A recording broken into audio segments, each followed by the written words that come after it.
Saudaraku yang kasih dalam nama Yesus, jadi perintah-perintah Tuhan ini tidak bisa kita penuhi dengan kekuatan kita. Kita perlu Roh Kudus yang sudah diberikan Tuhan kepada kita, menolong kita, saudaraku, menyanggupkan kita, ya, menggenapi semua perintah-perintah Tuhan dan larangan-larangan Tuhan. Jangan kamu menjadi serupa dengan dunia ini. Kalau seorang mengasihi dunia ini, maka jangan kamu mengasihi dunia ini. Jangan, Tuhan berkata. Ini tidak ada padanya kasih Bapa. Jadi harus pilih salah satu, kasih dunia atau kasih Bapa. Kalau kita mengasihi dunia, kasih Bapa tidak ada, saudaraku. Kalau kita mengasihi Bapa, harus tidak boleh mengasihi dunia ini. Nah, itu juga, saudaraku, hanya bisa kita laksanakan, saudara, dengan kuasa Roh Kudus yang dianugerahkan Tuhan bagi kita. Kita biarkan Roh Kudus meneguhkan kita, mendiami hati kita, saudaraku, dan memimpin kita. Baru kita sanggup, saudaraku. Nah, saudara, jadi semua kita perlu penuh dengan Roh Kudus, saudaraku.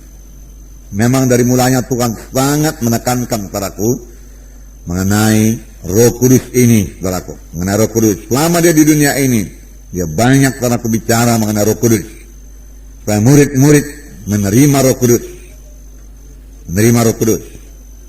Bahkan Yohanes Pembaptis, saudaraku, sudah berkata bahwasanya yang datang kemudian daripadaku, aku tidak berlayak melepaskan tali kasutnya, dialah akan membaptiskan kamu dengan Roh Kudus dan api. Jadi Yohanes Pembaptis sudah mengerti, saudaraku, akan Roh Kudus, saudaraku. Nah, saudara, Tuhan Yesus juga menekankan kepada murid-muridnya yang mereka menunggu di Yerusalem, saudaraku, dan saya penuh dengan Roh Kudus. Jadi semua kita penuh dengan Roh Kudus, karena bagi kamulah perjanjian itu, dan bagi sekalian orang yang telah dipanggil Tuhan, bagi yang jauh-jauh, bagi kita lah perjanjian itu. Terlebih kita yang hidup pada akhir zaman ini, saudaraku, di mana kasih manusia sudah banyak luntur, saudaraku, di mana dunia kelihatannya menguasai segala sesuatu, dan kita tidak berasal daripada dunia ini dan tidak boleh mengasihi dunia ini. Maka kita butuh sekali, selalu, senantiasa penuh dengan Roh Kudus, penuh dengan Roh Kudus. Saudaraku, Tuhan Yesus mulai pelayanannya, saudaraku, setelah dia dipenuhkan dengan Roh Kudus. Sebelum penuh dengan Roh Kudus, dia tidak melayani. Dalam Lukas 4, saudaraku, ayat 1 dan 2. Ya, diterangkan mengenai Yesus, ya. Yesus yang penuh dengan Roh Kudus kembali dari Sungai Yordan, lalu dibawa oleh Roh Kudus ke padang gurun. Nah, di situ dia tinggal 40 hari lamanya dan dicoba iblis. Selama di situ ia tidak makan apa-apa, dan sesudah waktu itu ia lapar. Nah, saudara, dan Tuhan Yesus, saudara, mengetahui dia puasa, ya, 40 hari 40 malam. Saya tidak tahu pasti apakah dia minum air atau tidak, saudara. Tetapi di sini hanya dikatakan bahwasanya ia lapar, dia tidak makan apa-apa. Tidak dikatakan dia tidak minum apa-apa, hanya dikatakan dia tidak makan apa-apa, dan sudah waktu itu ia lapar. Yesus sanggup melaksanakan semua puasanya dengan baik dan sanggup mengalahkan setan, saudaraku. Karena ayat pertama mengatakan dia penuh dengan Roh Kudus. Dan dia dicobai setan, saudara. Dan apakah senjatanya, saudaraku? Senjatanya ada tertulis. Ada tertulis. Dan setan kalah, saudara. Nah, kemudian dikatakan dalam ayat 14. Dalam ayat 14, dia. Dan tersiarlah kabar tentang dia di seluruh daerah itu. Mula-mula dia penuh dengan Roh Kudus, saudara. Tetapi kemudian terjadi Roh Kudus, saudaraku. Roh Kudus sudah menguasai dia. Sehingga dia kembali, saudaraku, ke Galilea. Dikatakan dia kembali ke Galilea dalam kuasa Roh. Nah, saudara, demikian juga, saudaraku, dalam hidup kita. Ya, tidak cukup hanya penuh Roh Kudus, saudaraku, tanpa, saudaraku, membiarkan Roh Kudus mengatur hidup kita, memimpin hidup kita, melengkapi kita, saudaraku. Saudara, tidak sekedar penuh saja kemudian bahasa roh, tidak, saudara. Tetapi kita biarkan Roh Kudus memimpinkan kita. Kita biarkan Roh Kudus menguasai kita. Kita biarkan Roh Kudus memberikan karunia-karunia-Nya bekerja dalam pelayanan kita. Dan kita biarkan Roh Kudus mengurapi kita.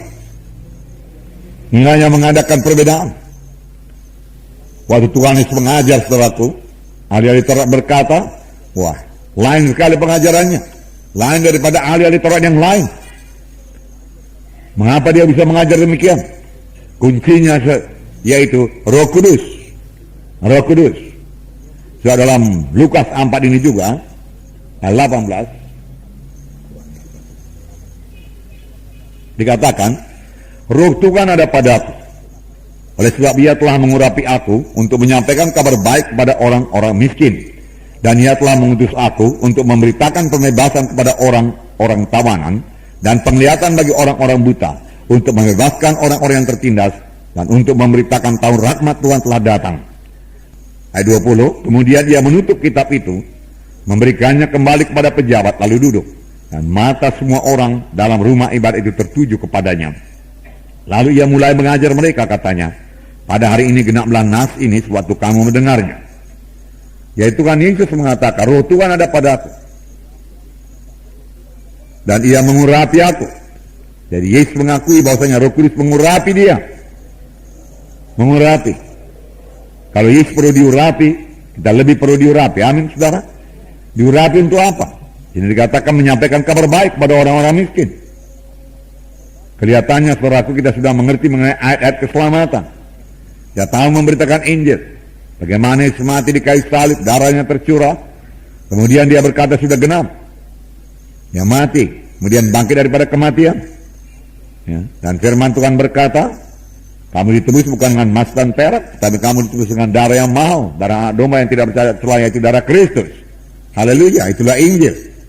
Saudara, tetapi pemberitaan Injil tanpa urapan Roh Kudus, saudaraku, adalah mematikan. Hanya huruf saja mematikan. Kita butuh urapan Roh Kudus untuk menyampaikan kabar baik. Sama sebagaimana Yesus diurapi Roh Kudus, baru dia bicara. Urapan, jubah. Nah, juga saudaraku, memberitakan kebebasan bagi orang-orang tawanan. Di mana ada Roh Tuhan, ada kebebasan. Firman Tuhan berkata, nah, Roh Kudus, saudaraku, mengurapi Tuhan Yesus untuk memberitakan pembebasan. Saudaraku, saya yakin, saudaraku, pada waktu pemberitaan firman Tuhan juga banyak orang sembuh. Belum didoakan, belum sampai kepada jam berdoa.